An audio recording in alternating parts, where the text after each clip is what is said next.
Hi, I'm Seamless, and today I'm here to answer a question. The question is, how did I learn what I learned? Where did I go to learn this stuff and that kind of thing? I've actually answered this question kind of a lot in other videos, but now this is getting its own video because people are still asking the question. And I guess whatever. More videos, who cares? So, um, the short answer is a lot of personal experimentation over the course of many, many years and just doing stuff. It's a viable method of learning things, kind of a trial by fire, if you will, just by going off and doing stuff until you get good at it. It's incredibly inefficient, though.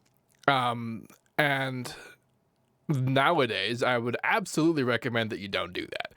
Like, there's a lot of information out there about the stuff that I know, not the least of which from my channel, full of stuff I know. But educational institutions have also gotten a lot better at, teaching stuff that people actually want to learn. And it's becoming more accessible, and information's everywhere, and the stuff's easy now. Like, it's easier than it's ever been, and the software is like good. So a lot of the stuff that I did to actually learn the stuff is sort of unnecessary now. But let's talk about it anyway, because it's kind of interesting. So I started producing in 2004. This is when I first looked at a copy of FL, Fruity Loops, actually, back then. It's Fruity Loops 3. And, like, I just sort of dicked around. I had no real intention of being a producer. I was just kind of doing stuff. But I didn't really, like, the first tutorial that I had made on hardware resampling, which is the first thing that I learned to actually let me do stuff, I did about 3 years ago. It was sort of in 2012, I think March or something, I forget. But or April. The thing is, though, is that as early as 3 years ago, I knew almost nothing compared to what I know now. And even when I made that video, that was pretty much all I knew how to do, was that sort of hardware resampling thing. And in fact, hilariously, my earliest hardware resampling experiments were done resampling massive presets, because that's the thing I liked to use back then. I didn't really get synthesis. I wasn't super good at it. Not for lack of trying, just for a lack of successfully trying. I really wanted to know how to do the kind of sound design that I do now, like the really neuro-y, crunchy, super awesome bass in your face kind of stuff. I've always wanted to know how to do that, but it wasn't until unbelievably recently, in comparison to the almost 8 years of being a producer, that I was actually able to do that. And that's just like, when I first started producing, this kind of stuff was new. And so not only did not a lot of people know how to do it, but people who did know how to do it didn't want anyone else to know how to do it. So it was like, it actively delayed people knowing this stuff for years for that reason. And I'll forever be just so salty about that, because I was one of those people that just was denied knowledge straight up. People like, I'm not even talking about the people who came up with this kind of stuff, or even the people who were like the best at it, like the Noisiest of the world. I mean, they were somewhat, complicit in this, but like, even like super low level people that no one knew about on forums and nobody cared about, were people like, I don't know how to do this, I'm not gonna tell you. They fully could have not known how to do it. We're just lying, like being assholes.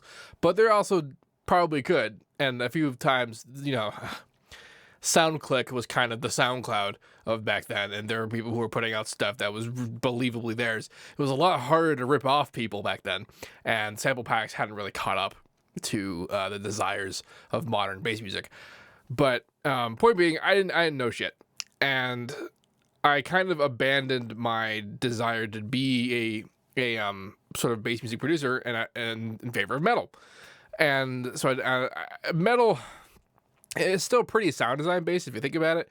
Like, guitar tones are really important when it comes, especially to modern metal sound design. And back then, Guitar Rig 2 and Guitar Rig 3 weren't so great. Axe Effects was just a glimmer in someone's eye at the time. So, like, tone sculpting was difficult, to say the least. But boy, when I was on that, like, that was like my point of research for just a very long time. And then also my years of trying to be bass music, drum and bass guy, like, I got really good at like drum producing and that kind of thing, or at least the way that I wanted to. Still wasn't very good at it, but I made progress and I knew things, and so that was fine. But a lot about the stuff that I wanted to do didn't really click until 2012. And from that point, it was mostly just experimenting stuff. Like, when I started doing the tutorials on hardware resampling and FM synthesis, which was kind of coincidental that I learned how to do that right then, because I just figured out the hardware sampling, and then suddenly I also just figured out FM, which I'd honestly been trying to figure out for like 7 years prior, 5 years prior, and like it just then a lot of experimentation came into play.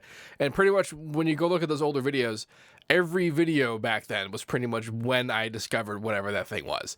I was just kind of like, oh, this cool new thing, and I would put up a video about it. Sometimes I would do like 3 how to base videos in a day because I came up with just like figured out some useful shit, and I was just like, what? Blah.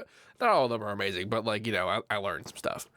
And then through those things, I just started to notice stuff, and like eventually I made the decision that like if I knew everything about sound design, then I could do anything. And not that I have got there yet. I obviously haven't, but the desire to try was instilled upon me by myself, and so this meant that I started to pay attention to the how and the why of things, not just the what.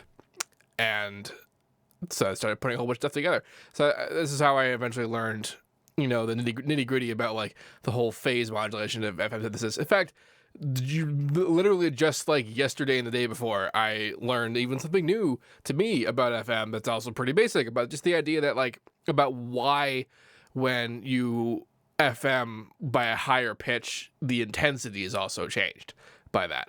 Like, what I mean by that is if you ever look at like, you know, the thing, it's like, you know, this is one pitch of FM, and then the next pitch is higher, but it's also wider. Why is that? And it's because of phase modulation. When you're modulating phase, what pitch it gets modulated to is determined by how fast you're moving the phase. So if you modulate phase by a higher pitch, you're modulating it faster, which means that the intensity is higher. And like, I just put that together like a couple days ago. And this is an example of sort of doing things the hard way. This particular example is of an example of something that's not like super duper important to like actually making stuff. Like, I fully admit that like the degree to which I learn and know things is almost superfluous to actually doing things. It's just a personal endeavor of mine. But like, if there was some sort of, like, I'm not saying there isn't, but if there was some kind of like actually readable textbook or like class or institution that teaches things on this stuff that was effective, I would much rather have had that stuff than to have tried to figure out on my own in the wild, because it would have been done so a lot faster. Although there's you know, guesses as to whether or not I understand it as well as I do, because I'm sure you've experienced things when you learn like math or whatever, and like you can be like, okay, cool, I get that this happens, but I don't really get why. You know enough about it to use it to like solve problems, but you don't really like get the truth of it, like the concept of it. Maybe later you do when you use it with other stuff, but when you're learning it, you can use it to a competent level, but you're still just like, I don't really know why whatever, don't get it. That's what a lot of producing music is to a lot of people. And I'm not saying it shouldn't be that, I'm just saying that it is. And so, you know, as much as I could have read about how phase modulation works or whatever, and be like, okay, that's neat, I wouldn't have really understood it if I didn't learn it through doing it.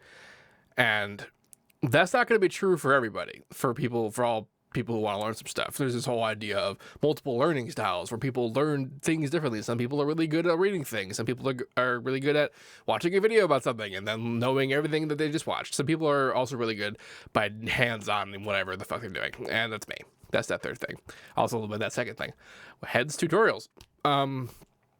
Like, one of the big reasons why I do tutorials at all is because I recognize that when I was trying to learn this stuff, this information was nowhere, and at least nowhere accessible, and I really don't want to pay for this stuff. Like, for my own money, I would not ever pay anybody to teach me this kind of thing. Not just because I spent all my time learning on my own, but also because you can't really guarantee that they know what they're talking about. You can't guarantee that the information that you're paying for is what you actually want. So that, like, as far as like a value proposition, I'm just not prepared for that kind of risk. And it constantly surprises me that other people are. Although I also understand that because the bulk of my work is free and available, that people can get a really good idea whether or not I know what I'm talking about. But still, it still gets me. It gets to me. And it's a little bit weird. Which is also why, like, when people ask me that question about, like, how did I learn what I know and how did I figure this out, whatever, they're mostly looking for, okay, well, how did you do it and how can I do what you did? And that's a problem because what I did was a bad idea and b wildly different in the time and dependent upon the time in which I did it. Which, as much as it doesn't sound like 5 years ago was such a ridiculous time, or even 3 years ago was such a ridiculous time, a lot has changed in those times. Like back when I was really starting to care about like the bass music and neuro, that kind of thing, the term EDM wasn't a thing. The term trap wasn't a thing. Like I remember when trap was first a thing. I saw the first examples of it. I'm like, this is just hip hop. What is this? And then eventually then turned into something its own. And it's still not totally sure what's up with EDM, but whatever. It's like blanket term, and I've used it. That's the thing. But as a side effect of having done things the way that I did, I also don't really know if other places are good, like Dubspot, Sonic Academy, even Bass Gorilla. I mean, I've done things for Sonic Academy and Bass Gorilla, so like I know that like the things that I've done are good, and it's just like I am in a position now where I would not understand the value of these things, even if I were given, a tour of what they offer, that kind of thing. Also, stuff like Full Sail, like or other like artistic colleges, like I get. When I was in high school and in college for the brief time that I went on the path of trying to like go to college for music, and so I did a lot of research at the time, which was 6 or 7 years ago, and like I was researching into sort of what was available, and there's plenty of education about like engineering, about like recording engineering specifically, the tech and becoming a technician and being an engineer and that kind of thing, and specifically about like sort of older school recording methods and technologies. That stuff is rampant. That's all over the place, and that's more or less what there only was when I was going for it. There's more things now, but like at the time there was only one school in the entire world that offered any kind of synthesis anything, and that was Berkeley. And boy, was it just old school already when like I was like looking into it. So like, I don't know what's out there now because I have no reason to look. I don't know what the other educational institutions are doing. I don't know what colleges do. Like, I made a video about college, and I mostly said don't go to college for music. And I still kind of agree with that. Like, I mean, you can go watch that video if you want to hear my thing about college or whatever. It's more or less still my same opinion. But, like, when people are asking me how do you learn or whatever, like, I really don't have input beyond just being like, I spent an unbelievable amount of time and effort doing all this stuff by myself. And not only, it's just like I was very lucky to be able to do that because I had I built a recording studio so I could record metal bands, and then like in the midst of that I mostly spent my time learning how to do this stuff.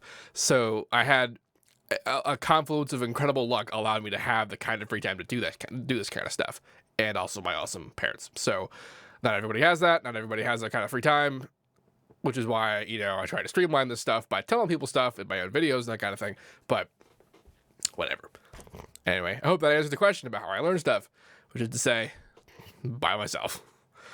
If you have any questions about this, please let me know. Don't forget to like, comment, subscribe, and all that good stuff. And as usual, have a nice day.